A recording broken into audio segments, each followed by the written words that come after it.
Hola, hola, bienvenidos nuevamente a esta aula virtual de la Escuela Bíblica de Casa de Oración Cristiana, a este tiempo de estudio de la Palabra de Dios. Estamos, como ya saben, estudiando el Evangelio de Mateo, estamos finalizando el capítulo 10 y sin más vamos a iniciar este tiempo de estudio. Prepárate, prepara tus notas, prepara tu Biblia y sobre todo prepara tu mente y tu corazón para este tiempo. Bendito Padre Celestial, te alabamos y bendecimos tu nombre, porque Señor, solo tú mereces toda la gloria. Y Dios, una vez venimos a ti para que a través de tu palabra nos instruyas y nos hables, Señor. Te lo pedimos y nos dejamos en tus manos, en el nombre de Jesús. Amén. Y estamos, como decíamos, en los finales del capítulo 10, estábamos finalizando con estos versículos del 40 al 42, donde ya habíamos estado en la última lección y vamos a leer nuevamente el texto. Dice así: el que a vosotros recibe, a mí me recibe, y el que me recibe a mí, recibe al que me envió. El que recibe a un profeta por cuanto es profeta, recompensa de profeta recibirá. Y el que recibe a un justo por cuanto es justo, recompensa de justo recibirá. Y cualquiera que dé a uno de estos pequeñitos un vaso de agua fría solamente, por cuanto es discípulo de cierto os digo que no perderá su recompensa. Estas son las últimas palabras de todas las instrucciones que ha venido dando el Señor Jesús a sus 12 apóstoles antes de enviarlos en esa misión, como ya sabemos, a predicar el Evangelio del Reino sobre la tierra de Israel. Entonces terminaríamos con estas últimas instrucciones. Habíamos quedado en este punto. El que recibe a un profeta por cuanto es profeta, recompensa de profeta recibirá, dice el Señor. Este texto pareciera tener trasfondo en eventos que confirman esta verdad de que aquellos que hagan por un profeta de Dios un bien, un servicio, reciben de Dios recompensa.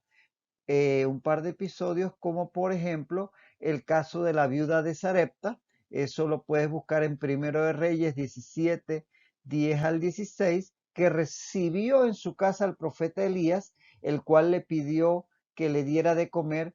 Ella, que apenas tenía un último bocado para ella y su hijo, dado que se estaba viviendo una gran sequía, pero siguiendo la directriz del profeta, le prepara comida, lo atiende a él y en base a esa acción de ella hacia el profeta de Dios, es bendecida con un milagro a través del mismo profeta, donde dice que ni escaseó el aceite de su tinaja ni la harina para hacer el pan en su casa. De tal manera que se hizo un milagro de parte de Dios para preservarle la vida por cuanto ella había acogido y bendecido al profeta en su casa. Y recibió la misma bendición que había recibido el profeta, porque como recordará en Primero de Reyes 17, 5 al 6, el profeta Elías había sido alimentado milagrosamente por Dios allá junto al arroyo de Querit, cuando los cuervos, dice la palabra, le traían comida. De tal manera que esa bendición que Dios tuvo para con el profeta de ser alimentado milagrosamente, esa misma bendición recibió la viuda de Sarepta, siendo alimentada milagrosamente por haber recibido y servido al profeta en su casa. Y otro episodio que parece ejemplificar prácticamente este dicho que está haciendo alusión aquí a Jesucristo, es el caso de Abías. Abías era el mayordomo del malvado rey Acab, esposo de la malvada Jezabel, recordarán. Este mayordomo, cuando Jezabel intentó matar todos los profetas de Baal, allá en Primero de Reyes 18, 3 al 4, dice que él escondió a 100 de estos profetas en cuevas y los alimentó con pan y agua, de tal manera que les preservó la vida a estos profetas de Dios. Y posteriormente, Abías sale al campo por instrucciones del rey Acab, se encuentra al profeta Elías y le dice: ay de mí, ¿por qué me sucede esto? Le dice Abías al profeta: porque ahora cuando yo regrese a mi señor, o sea, al rey Acab, me va a preguntar y le diré, tengo que decirle que te he visto y que te he visto en este lugar. pero cuando él mande sus soldados a buscarte, como siempre sucede, tú habrás desaparecido, porque cuando Acab buscaba a Elías, Elías nunca estaba donde Acab lo buscaba, porque antes alguien lo había visto allí. Y decía Abías, a causa de esto, el rey me va a mandar a matar. Y le responde el profeta de Dios, no, sino que hoy mismo me presentaré ante el rey Acab. Y así lo hizo. Eso lo pueden ver en Primero de Reyes 18, 7 al 16, todo este pasaje. Y vemos cómo Dios preservó a través del profeta de Dios la vida a Abías, evitando que fuera muerto por el rey Acab, presentándose él mismo delante del rey. De esa manera le fue preservada la vida a Abías porque había preservado la vida de los profetas de Dios. Entonces estos dos episodios parecen ejemplificar este dicho de que el que recibe a un profeta, por cuanto es profeta, recompensa de profeta recibirá.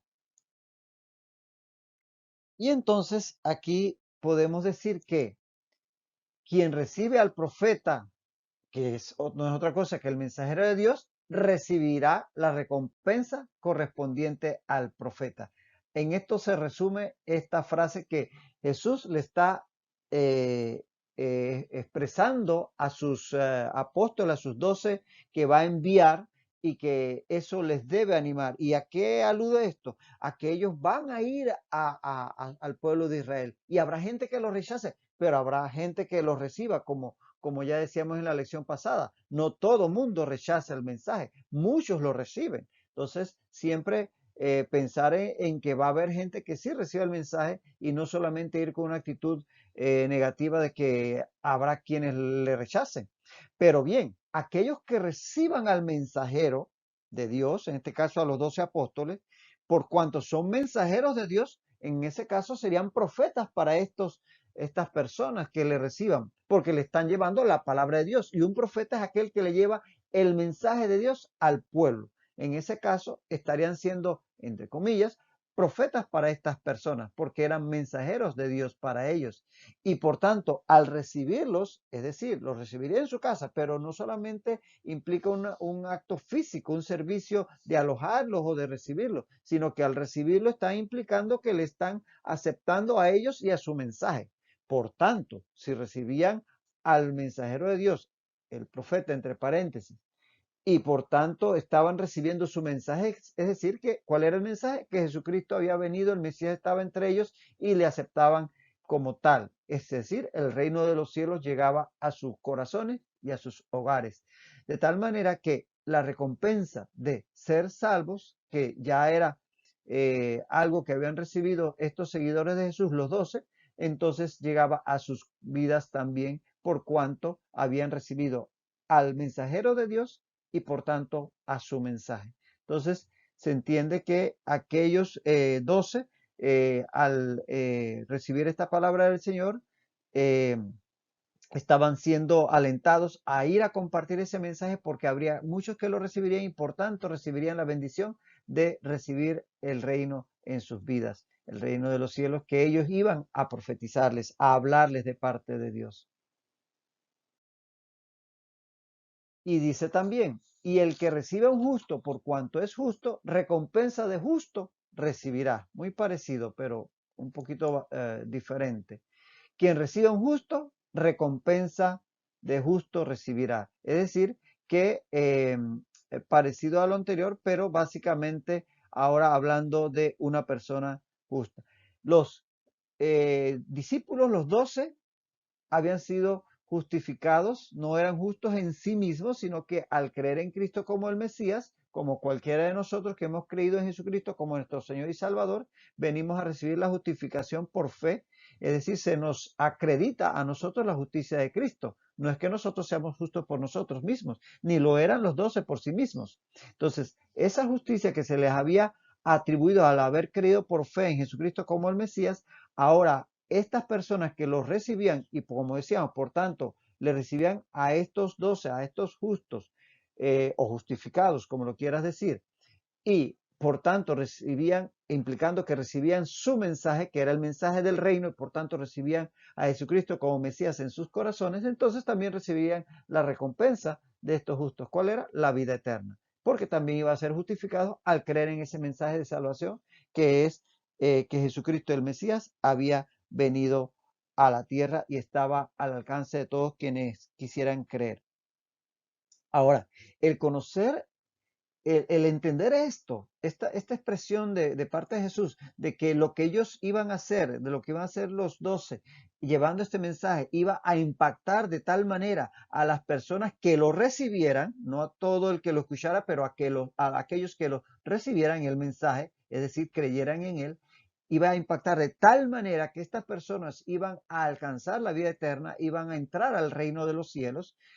Eso tenía que haber impactado tremendamente en los apóstoles, en sus mentes y en sus corazones, sabiendo lo trascendental de su misión, porque su misión no tenía que ver con ganancias terrenales, no se trataba sencillamente de llevar a las personas un mensaje de salud pública o un mensaje de mejorar sus finanzas o un mensaje de educación secular para que fueran mejores personas. No, tenía que ver con un mensaje que iba a transformar la vida eterna de estas personas, de tal manera que eso les debería revestir de mayor solemnidad, si se quiere, o de mayor relevancia en el desempeño de su misión.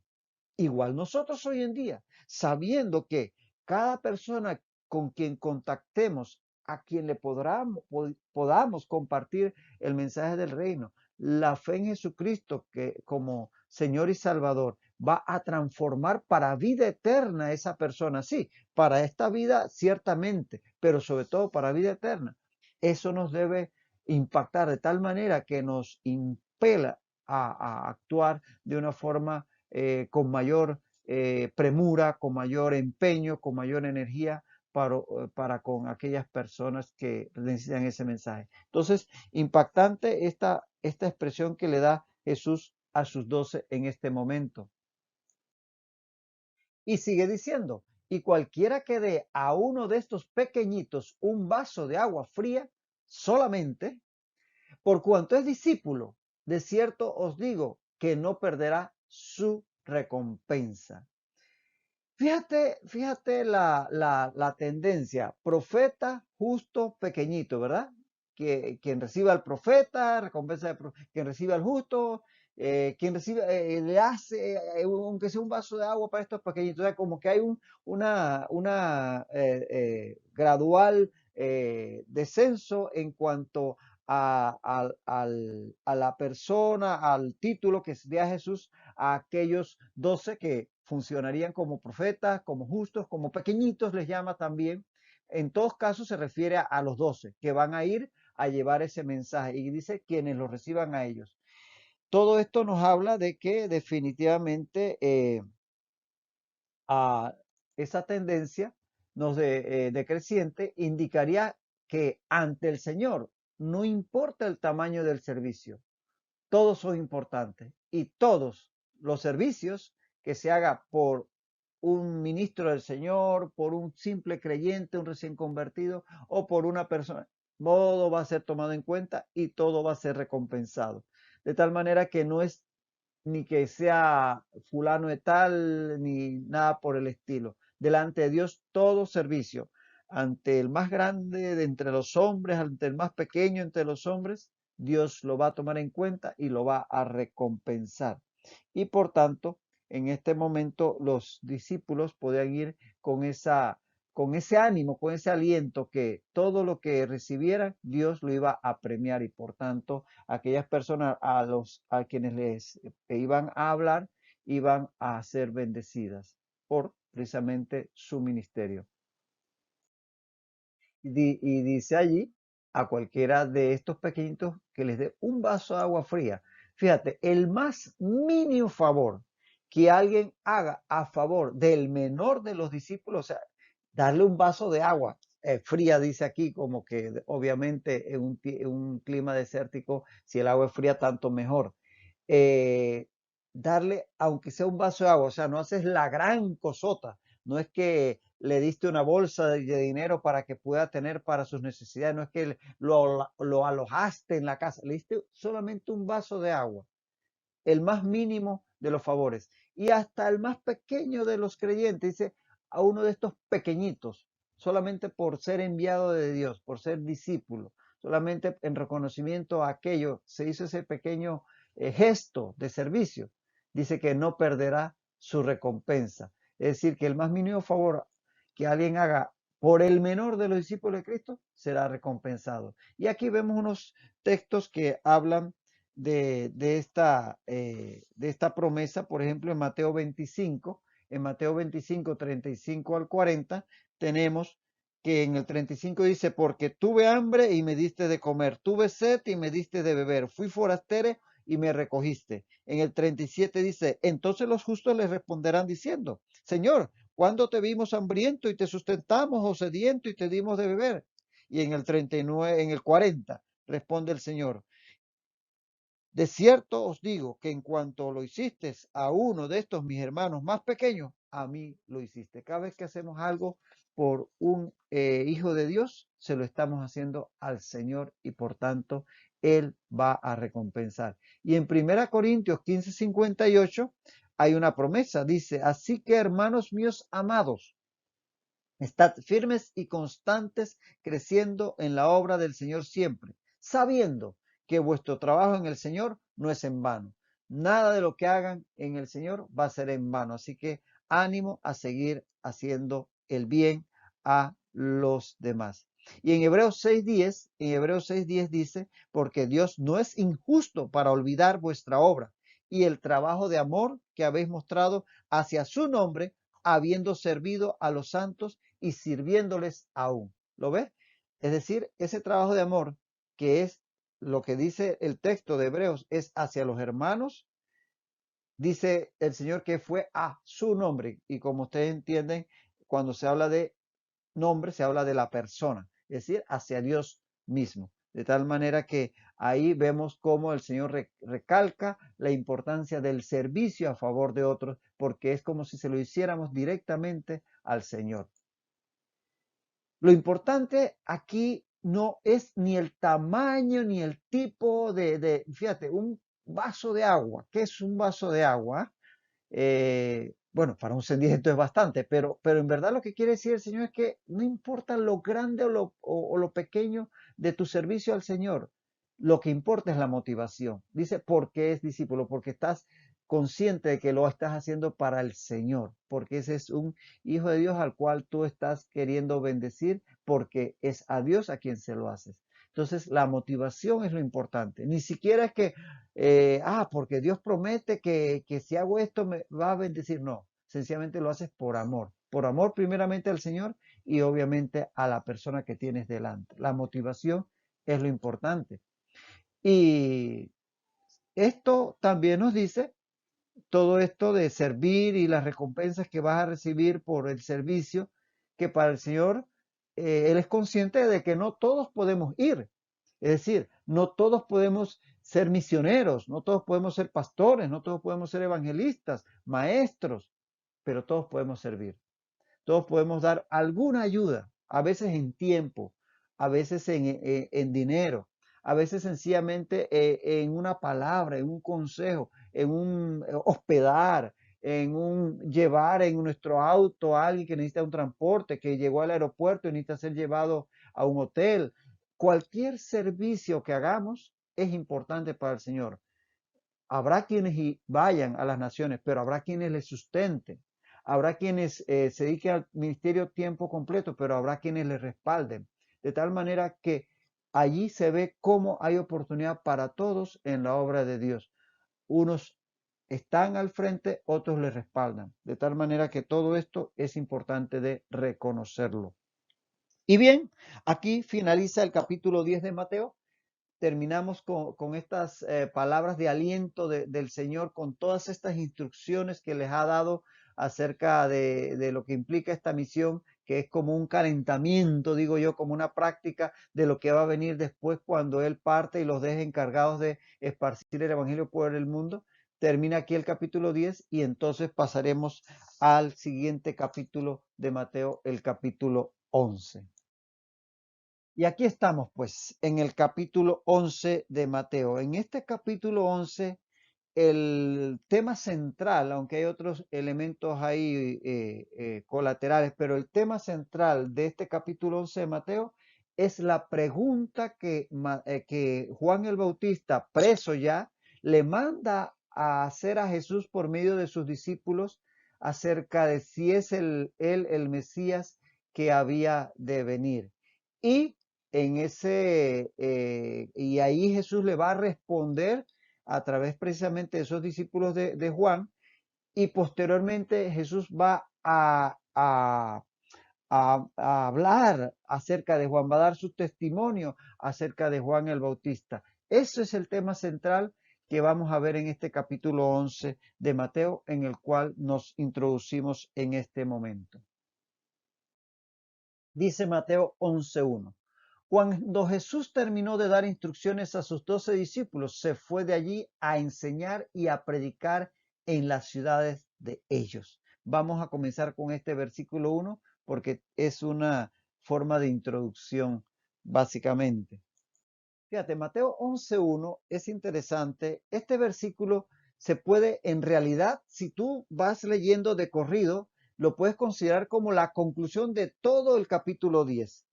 No habría ninguna diferencia si en vez de hablar de este como el primer versículo del capítulo 11, lo incluyeras como el último versículo del capítulo 10 y de las instrucciones que allí Jesús le dio a los 12. Pero este versículo también, por otro lado, sirve para introducir un nuevo tema, como el que se trata en el capítulo 11. Así que perfectamente también puede eh, ser aceptado como lo hicieron en su momento quienes hicieron estas divisiones de capítulos en colocar este versículo como parte del capítulo 11. Así que también aplica el hecho de que se le tome como una introducción al capítulo 11. Recordemos que los capítulos y los versículos no fueron parte del texto original, ya eso lo hemos dicho en más de una ocasión, y que por tanto, cuando vemos esta división en capítulos y versículos, estamos viendo sencillamente divisiones que fueron introducidas posteriormente, que no son parte de la inspiración de las Sagradas Escrituras, pero nos sirven para poder tener una mejor forma de estudiarlas, de enseñarlas, de memorizarlas, y eso está bien, pero no enredarnos con esto que el capítulo termina aquí, comienza el otro allá y que tal y cual. Importante recordarlo. Ahora, esta fórmula que aparece aquí en Mateo 11:1 es una forma de transición usual en Mateo. Ya lo hemos mencionado anteriormente. Lo puedes revisar. Está en Mateo 7:28, aquí en Mateo 11:1, en Mateo 19:1, en Mateo 26:1. Son fórmulas que usualmente después de grandes discursos pronunciados por el Señor se introducen de parte de Mateo con una expresión o parecida eh, tal como, y aconteció que cuando Jesús hubo acabado. Aquí dice algo parecido, cuando Jesús terminó de dar instrucciones, es decir, que es una, palabras más, palabras menos, dice lo mismo, pero es como una fórmula de transición entre el final de un discurso, de unas instrucciones dadas por el Señor y el siguiente tema del cual va a tratar el evangelista. Entonces, eso es bastante común en Mateo. Y entonces, en este versículo, vemos que hay algo de eso, de transición. Y llama la atención que Mateo no menciona nada sobre la misión de los 12. Todo el capítulo 10 viene hablando de que Jesús le está dando la instrucción y los va a enviar y los va a enviar y con esto y esto va a pasar. Pero después Mateo sencillamente como que se desentiende de los 12 y sigue con Jesús. Eso es interesante de destacar. Y es que en realidad, recordemos, el Evangelio de Mateo, esto también lo hemos mencionado, es más bien temático que cronológico. Por tanto, no siempre vamos a ver una secuencia de eventos así como que en un orden cronológico como aparece sobre todo en Marcos y también bastante en Lucas, pero sobre todo en Marcos. Así que eso nos explica por qué Mateo muchas veces parece desentenderse de algunos eventos que uno esperaría verlos narrados a continuación de otros.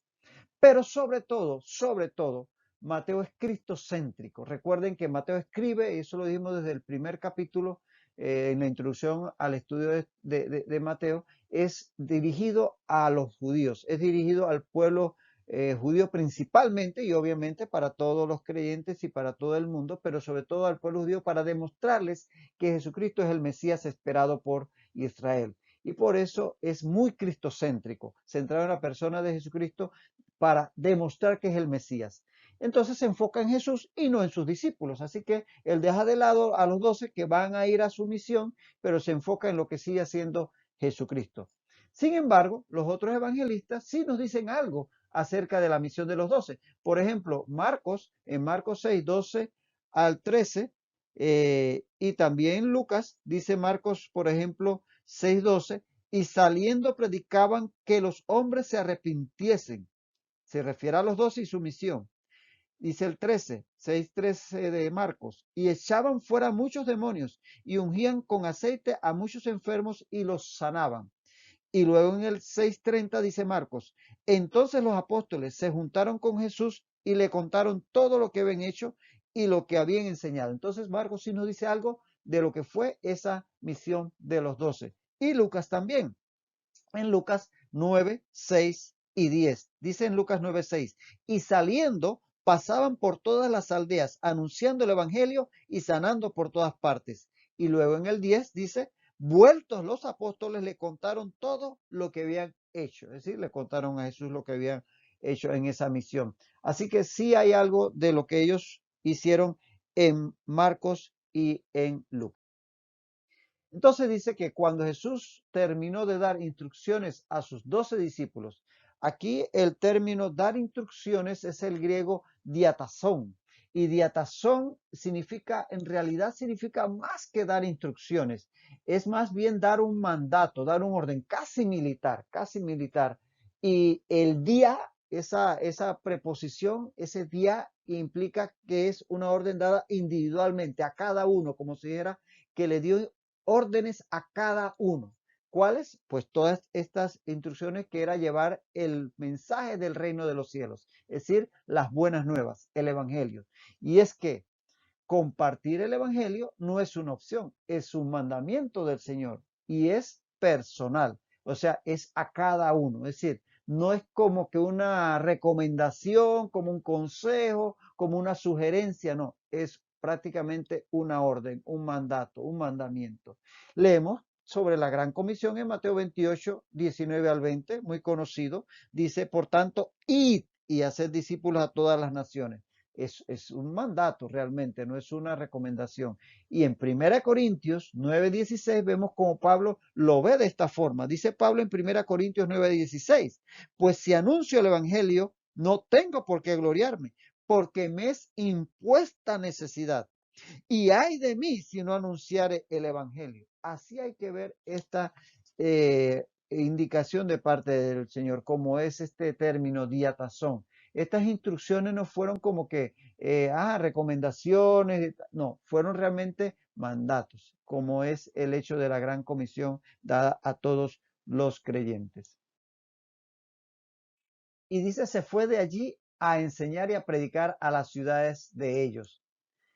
Aquí dice que él fue a enseñar y a predicar, porque enseñar, didasco y predicar cruzo junto con sanar, serapeu o terapeu, como terapéutica, eran los componentes del ministerio de Jesús. Tanto en Mateo 4:23 como en el 9:35 vemos que se mencionan tanto enseñar, predicar y sanar. Aquí nada más se menciona enseñar y predicar, pero seguramente seguía sanando. Y es que estos tres ministerios iban imbricados en la obra del Señor: sanar, predicar y enseñar.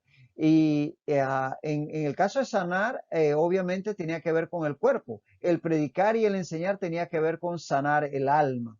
Ahora, obviamente es más importante sanar el alma porque es para vida eterna que solamente el cuerpo que es para vida terrenal. Por tanto, sanar el alma es más importante. Pero resulta que sanar el cuerpo es visible a los ojos de los hombres. Sanar el alma no era visible. Por lo tanto, el sanar el cuerpo servía de señal para que la gente creyese y por tanto, por medio de la predicación lo llevaba a la conversión y por medio de la enseñanza a la edificación. De tal manera que se interrelacionan los tres elementos en el ministerio del Señor Jesucristo. Y eso es destacable. Y bien, vamos a detenernos aquí porque el tiempo ya está por terminar y vamos a continuar en esta expresión que el Señor Jesucristo está haciendo de enseñar y predicar a las gentes. Hasta la próxima ocasión, que el Señor les bendiga rica y abundantemente.